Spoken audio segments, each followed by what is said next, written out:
আমন্ত্রণ জানাচ্ছি channel I সংবাদে। পুরো সংবাদ জুড়ে আপনাদের সাথে আছি আমি মৃত্তিকা মোস্তফা। বিস্তারিত সংবাদের শুরুতেই জানিয়ে দিচ্ছি সুপার ফ্রেশ ফর্টিফাইড সয়াবিন তেল সংবাদ শিরোনামগুলো। গণতন্ত্রের ধারা ব্যাহত না করে রাষ্ট্রের বিভিন্ন খাতে সংস্কার চাই বিএনপি, আলোচনার মাধ্যমে কার্যক্রম ফলপ্রসূ হওয়ার আশা। শনিবার থেকে রাজনৈতিক দলগুলোর সঙ্গে উপদেষ্টা পরিষদের বৈঠক, ৬ সংস্কার কমিশনের কাজ নিয়ে হবে আলোচনা। হিজবুল্লাহর সঙ্গে লড়াইয়ে ৮ সেনা হারিয়ে পিছু হটেছে ইসরায়েলি বাহিনী, পরিস্থিতির বিষয়ে সতর্ক করে সহিংসতা বন্ধে জাতিসংঘের আহ্বান। এবং ভৌগোলিক অবস্থান, জলবায়ু সহ বিভিন্ন কারণে বাংলাদেশে মশার প্রকোপ বেশি, এডিস মশা নিয়ন্ত্রণে সমন্বিত ব্যবস্থাপনায় গুরুত্বারোপ। দর্শক, সংবাদ শিরোনামগুলো জানাচ্ছিলাম। এখনকার সংবাদ আয়োজন একই সঙ্গে চ্যানেল আই ইউটিউব চ্যানেলে এবং চ্যানেল আইয়ের ওটিটি প্ল্যাটফর্ম আই স্ক্রিনে লাইভ স্ট্রিম হচ্ছে। যাচ্ছে বিস্তারিত সংবাদে। গণতন্ত্রের ধারা ব্যাহত না করে রাষ্ট্রের বিভিন্ন খাতের সংস্কার চায় বিএনপি। দলের নেতারা বলেছেন, আলোচনার মাধ্যমে সংস্কার কার্যক্রম আরও ফলপ্রসূ হবে। তারা জানিয়েছেন, দলকে সংগঠিত করার পাশাপাশি আন্দোলনে ক্ষতিগ্রস্তদের পাশেও দাঁড়াচ্ছেন বিএনপি নেতারা। রাহুল রায়ের রিপোর্ট।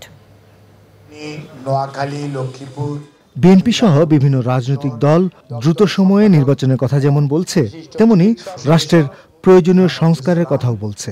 রাষ্ট্রের গুরুত্বপূর্ণ ৬টি খাতে সংস্কারের জন্য এরই মধ্যে ৬টি কমিশন গঠন করেছে অন্তর্বর্তী সরকার। বিএনপি নেতারা বলছেন, সঠিক পরিকল্পনা থাকলে সংস্কারে খুব বেশি সময় লাগবে না। রাজনৈতিক দলের সাথে আলাপ আলোচনার মধ্যে দিয়ে তাদের সংস্কার এবং রাজনৈতিক দলের বক্তব্যের একটা সমন্বয় হলে পরে ওটা যথার্থ সংস্কার হবে। এবং আমরা আবার মনে করি যে বাংলাদেশে আর কখনোই যাতে গণতান্ত্রিক ধারা কোনোভাবেই বিচ্ছিন্ন না হয় এবং এই ধারাবাহিকতা যাতে অক্ষুণ্ণ থাকে এবং কোনো কর্তৃত্ববাদের যাতে আবার উত্থান না ঘটে, সেই ধরনের পদক্ষেপগুলো, আইনগুলো তো হওয়া দরকার ওই সংস্কারের মধ্যে। পুলিশ প্রশাসন আছে, বিচারালয় আছে, তারপর আমার নির্বাচন কমিশন আছে। এই সব প্রতিষ্ঠান তো আপনি একবারই শুরু করতে পারেন, কারণ প্রত্যেকটা পার্টি কিন্তু আমার অ্যাডভাইজার আছে, আমার টিম আছে, তাই না? তো এমন না যে আমি একটা শেষ করে একটা ধরবো। তাহলে সবগুলো ডিপার্টমেন্ট যদি একসাথে কাজ শুরু করে সাইমালটেনিয়াসলি, তাহলে কি হবে, তার একটা টাইম ফ্রেম হবে, এতদিনের ভিতরে এটা শেষ করতে পারবো। মাইক্রো কন্ট্রোলিংয়ে এটাকে ব্রেকডাউন নিয়ে আসেন, তাহলে আপনি বুঝতে পারবেন যে সময়টা ১.৫ মাস ১.৫ বছর দরকার, তা ১ বছর দরকার। রাজধানীতে নানা কর্মসূচির পাশাপাশি জেলা ও থানাভিত্তিক সমাবেশ করছে বিএনপি। সমাবেশগুলোতে ভার্চুয়ালি যুক্ত হচ্ছেন বিএনপির ভারপ্রাপ্ত চেয়ারম্যান তারেক রহমান। দলের নেতারা জানালেন, ক্ষতিগ্রস্তদের পাশে দাঁড়িয়ে সংগঠনকে শক্তিশালী করার কাজ চলছে। এই আন্দোলনে প্রায় ১৪-১৫ শুধু রিক্সাওয়ালাই মারা গেছে বিএনপি সমর্থিত। এদের আমরা বাসায় খোঁজখবর নিয়েছি, তাদেরকে যতটুকু সম্ভব সহায়তা করা এবং কারো পরিবার দিনাজপুরে, কারো পরিবার হয়তো ফেনীতে, সেখানে গিয়েও আমরা বিএনপি পরিবারের নামে বা বিএনপির বিভিন্ন নেতৃবৃন্দ নানাভাবেই সেই কাজগুলো করছেন এবং এগুলো সম্পূর্ণ এই কাজগুলোকে তদারকি করছেন দলের ভারপ্রাপ্ত চেয়ারম্যান জনাব তারেক রহমান। রিফর্ম বলেন আর সংস্কার বলেন, যাই বলেন, প্রত্যেকটা কাজ কিন্তু গণতন্ত্রের একটা অংশ। সেই অংশগুলো কিন্তু বিল্ড আপ হচ্ছে, আস্তে আস্তে বিল্ড আপ হচ্ছে এবং এই বিল্ড আপের ভিতরে আমাদের সংশ্লিষ্টতা আছে, আমাদের সহযোগিতা আছে। আমরা তৃণমূল পর্যায় থেকে শুরু করে কেন্দ্র পর্যন্ত আমাদের সংগঠনকে শক্তিশালী করার জন্য যে যে স্টেপ নেওয়া দরকার সেগুলো আমরা নিচ্ছি। বিএনপি নেতারা বলেছেন, দলকে সুসংগঠিত করতে শৃঙ্খলাকে বিশেষ গুরুত্ব দেওয়া হচ্ছে। রাহুল রায়, চ্যানেল আই, ঢাকা। আগামী শনিবার থেকে আবারও রাজনৈতিক দলগুলোর সঙ্গে আলোচনায় বসতে যাচ্ছেন প্রধান উপদেষ্টা ডক্টর মোহাম্মদ ইউনূস। উপদেষ্টা পরিষদের অন্য সদস্যরাও আলোচনায় অংশ নেবেন। আলোচনার মূল বিষয় হবে রাষ্ট্র সংস্কারে গঠিত সংস্কার কমিশনগুলোর কাজের অগ্রগতি সম্পর্কে অবহিত করা। সেখানে দেশের আইন শৃঙ্খলা পরিস্থিতি নিয়েও আলোচনা হবে। সাদি মাহমুদের রিপোর্ট। মুখ্য বিষয় হচ্ছে যে আপনারা জানেন, আমরা অন্তর্বর্তী সরকার গঠনের পর রাজনৈতিক দলগুলোর সাথে তৃতীয়বারের মতো বৈঠকে বসতে যাচ্ছেন প্রধান উপদেষ্টা। থাকবেন অন্য উপদেষ্টারাও। গত প্রেস কনফারেন্স রাজধানীর ফরেন সার্ভিস একাডেমিতে সংবাদ সম্মেলনে প্রধান উপদেষ্টার প্রেস উইং থেকে জানানো হয়, এবারের আলোচনায় প্রাধান্য পাবে ৬টি সংস্কার কমিশনের কাজের অগ্রগতি। ইন্টারিম গভর্নমেন্ট ফরমেশন হওয়ার পরের থেকে ২ দফা রাজনৈতিক দলগুলোর সাথে কাউন্সিল অফ অ্যাডভাইজারের মিটিং হয়েছে এবং এইটারই চলমান প্রক্রিয়ায় এই শনিবার থেকে আবার নতুন দফা আলোচনা শুরু হবে। যে কমিশনগুলো যেটা হয়েছে আপনারা জানেন 6টা কমিশন হয়েছে, এটার কাজের অগ্রগতি সম্পর্কে অবহিত করা হবে তাদেরকে এবং দেশের আইন শৃঙ্খলা বিষয়েও তাদের সাথে কথা হবে এবং তাদের পরামর্শ নেওয়া হবে। 2 থেকে 3 দিনের মধ্যেই পূর্ণাঙ্গ কমিশন গঠন করা হবে। বৈঠকে অন্তর্বর্তী সরকারের সার্বিক কার্যক্রম নিয়েও আলোচনা হবে। এই কমিশনগুলোর ফরমেশন 2 থেকে 3 দিনের মধ্যে আমরা আশা করছি যে কমিশনগুলো ফর্ম হবে। কমিশনের গঠনটা ডিপেন্ড করছে এই পলিটিক্যাল টক্সের উপরে না, এটা জাস্ট কিছু আপনারা জানেন যে কমিশনগুলোর প্রধান অলরেডি কাজ শুরু করেছেন, ওদের টিওআরও হয়েছে, টার্মস অফ রেফারেন্স হয়েছে এবং তাদের জন্য অফিসগুলো খোঁজা হচ্ছে। এখন জাস্ট যেটা হচ্ছে যে জাস্ট যারা যারা কমিশনের মেম্বার হবেন অনেকের ক্ষেত্রে সম্মতি লাগে, তাদের সাথে কনসালটেশন হচ্ছে এই বিষয়গুলো। এর আগে সবশেষ গত 31শে আগস্ট সার্বিক পরিস্থিতি, দেশ সংস্কার এবং আগামী নির্বাচন নিয়ে রাজনৈতিক দলগুলোর সঙ্গে মতবিনিময় করেন অন্তর্বর্তী সরকারের প্রধান উপদেষ্টা ডক্টর মোহাম্মদ ইউনূস। সাদি মাহমুদ, চ্যানেল আই, ঢাকা। লেবাননের দক্ষিণাঞ্চলে স্থল অভিযানে হিজবুল্লাহর তীব্র প্রতিরোধের মুখে 8 জন সেনা হারিয়ে পিছু হটেছে ইসরায়েলি বাহিনী। কেবল সেনাদের উপর হামলা নয়, ইসরায়েলি বাহিনীর 3টি ট্যাঙ্ক গুঁড়িয়ে দিয়েছে হিজবুল্লাহ। আইডিএফের এক বিবৃতিতে বলা হয়েছে, দক্ষিণ লেবাননে হিজবুল্লাহর সঙ্গে সংঘর্ষে ক্যাপ্টেন ও সার্জেন্ট পদমর্যাদার সেনারাও নিহত রয়েছেন। এছাড়া ইসরায়েলের নতুন করে 240টি রকেট ছুড়েছে হিজবুল্লাহ। জবাবে লেবাননে বিমান হামলা চালিয়েছে ইসরায়েল।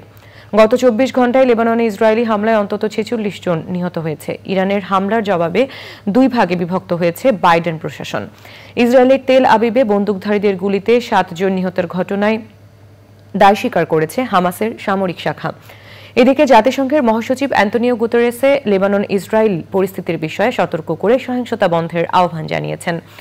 মার্কিন প্রেসিডেন্ট জো বাইডেন বলেছেন, ইসরায়েলের বিরুদ্ধে ক্ষেপণাস্ত্র হামলার জবাবে ইরানের পারমাণবিক স্থাপনায় হামলা সমর্থন করেন না তার প্রশাসন। ভৌগোলিক অবস্থান, তাপমাত্রা, আর্দ্রতা ও জলবায়ু সহ বিভিন্ন কারণে বাংলাদেশে মশার প্রকোপ বেশি। বছরে নানা সময়ে ডেঙ্গু সহ বিভিন্ন মশাবাহিত রোগের প্রাদুর্ভাব দেখা যায়। সম্প্রতি দেশে ডেঙ্গু জ্বর মহামারী রূপ ধারণ করেছে। পরিস্থিতির উন্নয়ন ও এডিস মশা নিয়ন্ত্রণে শুধু ওষুধ প্রয়োগই নয়, সমন্বিত মশক ব্যবস্থাপনার মতো বিজ্ঞানসম্মত পদক্ষেপ নিতে হবে।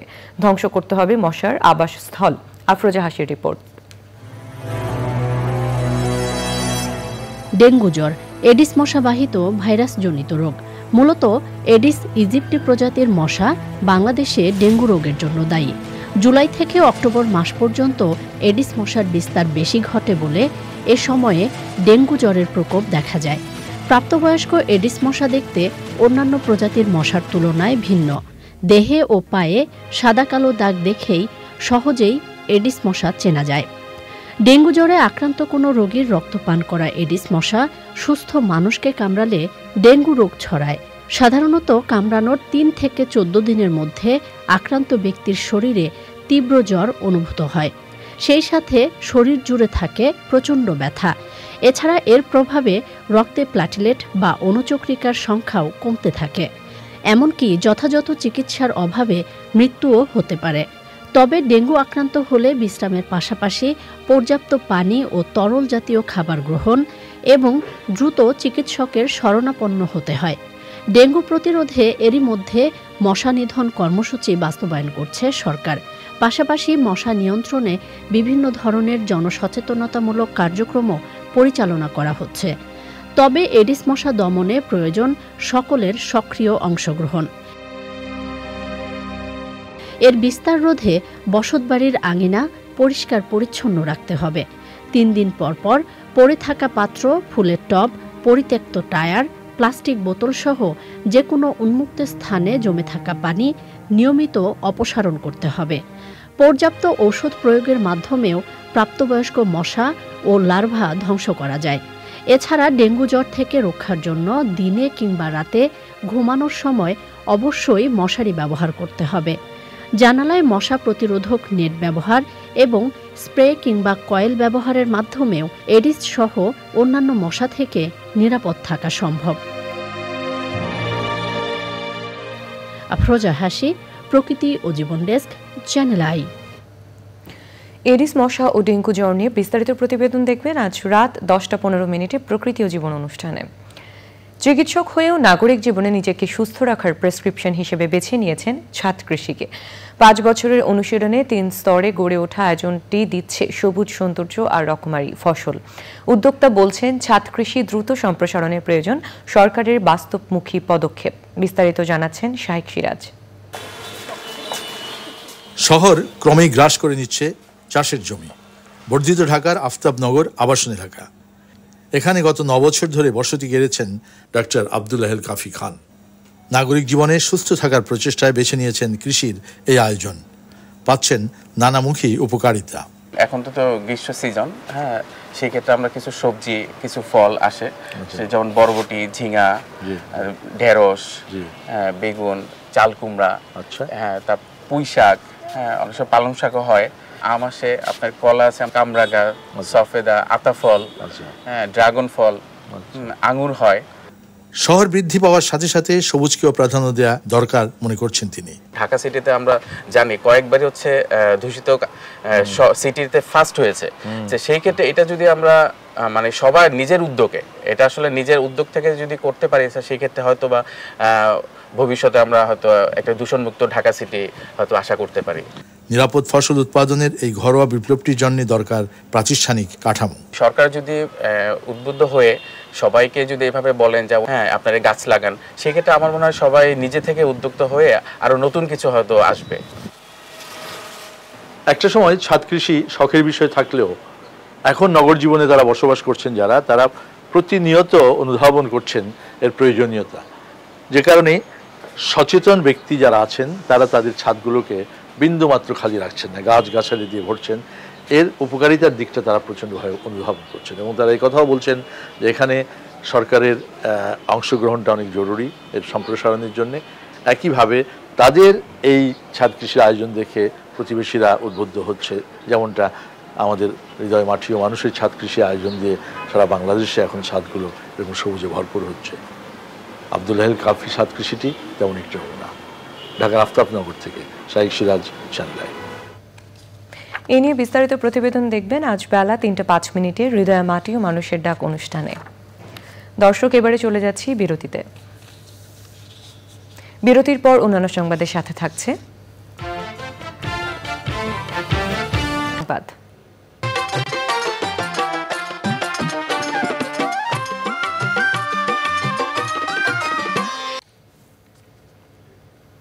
আগাম শীতকালীন সবজি চাষ করছেন শরীয়তপুরের জাজিরা উপজেলার কৃষক, কিন্তু আবাদ মৌসুমে প্রচুর বৃষ্টিপাত হওয়ায় ক্ষতির আশঙ্কা দেখা দিয়েছে।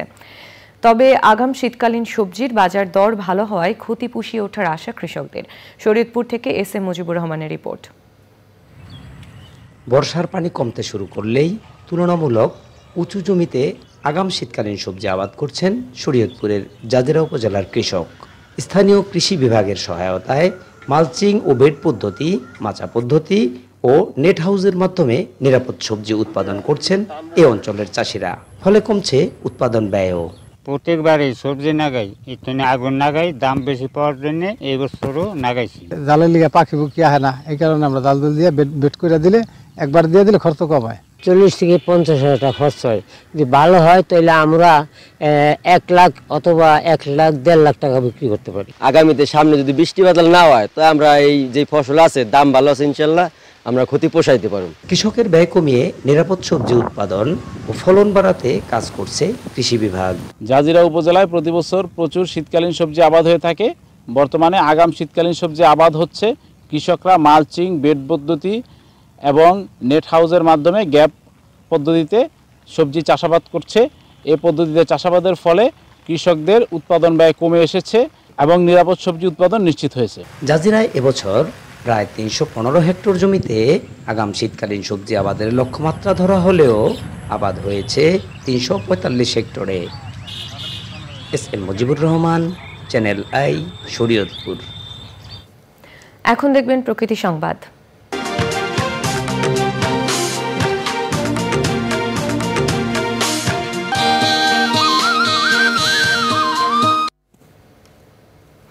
দখল দূষণ আর অপরিকল্পিত বাঁধের কারণে মৃতপ্রায় কিশোরগঞ্জের ঐতিহ্যবাহী নরসুন্দা নদী। নদী পুনরুদ্ধারে বিভিন্ন সময় প্রকল্প নেওয়া হলেও শতভাগ বাস্তবায়ন যেমন হয়নি তেমনই আসেনি ইতিবাচক ফল। নরসুন্দায় পানি প্রবাহ নিশ্চিত সহ নদী কেন্দ্রিক আধুনিক কিশোরগঞ্জ বাস্তবায়নের আহ্বান স্থানীয়দের। এসকে রাসেলের তথ্য ভিডিওচিত্র নিয়ে মোশাহিদ রনির রিপোর্ট। দেখে সবুজ মাঠ মনে হলেও এটি একসময়ের খরস্রোতা নদী নরসুন্দা। নদী তীরে গড়ে ওঠা কিশোরগঞ্জে শতাব্দী জুড়ে বাণিজ্য ও অর্থনীতির অন্যতম নিয়ন্ত্রক ছিল নরসুন্দা নদী। দীর্ঘদিনের দখল দূষণে স্থানীয় জীবন জীবিকার অনুঘটক নরসুন্দা নদী পানি শূন্য হয়ে মৃতপ্রায়। পরিবেশ প্রতিবেশ রক্ষায় নদী উদ্ধার ও নাব্যতা ফেরাতে ১১০ কোটি টাকার প্রকল্প নেওয়া হলেও অব্যবস্থাপনা ও দুর্নীতিতে মেলেনি সুফল। পানি প্রবাহের যে রাস্তা সবগুলো বন্ধ করে দেওয়া হয়েছে এবং নদীটা টোটালি একটা তার টোটাল জীববৈচিত্র্য হারিয়ে নদীটি আজকে একটা বাগানে পরিণত হয়েছে। এই নদীকে যেন নদীর রূপ ফিরে দেয়। সন্ধ্যা মৃত হওয়ার কারণে আমাদের বাণিজ্যেও কিন্তু একটা বিরতা। পানি প্রবাহ নিশ্চিতের পাশাপাশি নদী কেন্দ্রিক পর্যটন শিল্প গড়ে তোলার দাবি স্থানীয়দের। বইপত্রে পড়েছি এই নদীটা একসময় সচল ছিল, এখানে নৌকা চলাচল হতো, এখন তো আমরা এটা দেখতে পাচ্ছি না। নরসুন্দাকে বাদ দিয়ে মেরে ফেলা হয়েছে, যার ফলে আমরা নদী দেখতে পাই না, ময়লা এবং আবর্জনায় ভরে গেছে। নদীমাতৃক দেশে এখন আমাদের নরসুন্দা নদীকে বাদ দিয়ে মেরে ফেলা হচ্ছে। তারা যদি আমাদেরকে ডাকে আমরা নিজেরা মাঠে নামবো, তবু যেন আমাদের নদীটিকে সংস্কার করা হয়। আমরা চাই এটা নৌকা আইতারা যাইতারা। নরসুন্দা ও জেলার অন্যান্য নদী উদ্ধারে প্রয়োজনীয় উদ্যোগের আশ্বাস কর্তৃপক্ষের। সামগ্রিকভাবে সকল নদ নদীর বাস্তবিক যে অবস্থা আছে, এখন কোথায় দখল আছে এবং দখলদার কারা, এই লিস্ট করে পর্যায়ক্রমে এই অবৈধ দখল উচ্ছেদ করা হবে এবং এই দূষণ এবং দখলটা নিয়ন্ত্রণ করা হবে। আবহমান বাংলার শত শত বছরের ইতিহাস ঐতিহ্যের সাথে গভীরভাবে যুক্ত নরসুন্দা আজ কিশোরগঞ্জের দুঃখ হয়ে বইছে। পরিবেশবিদরা বলছেন, যথাযথ উদ্যোগে নরসুন্দার নাব্যতা ফিরলে শুধু প্রাণ প্রকৃতি আর বাস্তুতন্ত্রই রক্ষা পাবে না, বরং গতি আসবে জেলার জীবন জীবিকায়। মোশাহিদ রনি, প্রকৃতি ও জীবন ডেস্ক, চ্যানেল আই।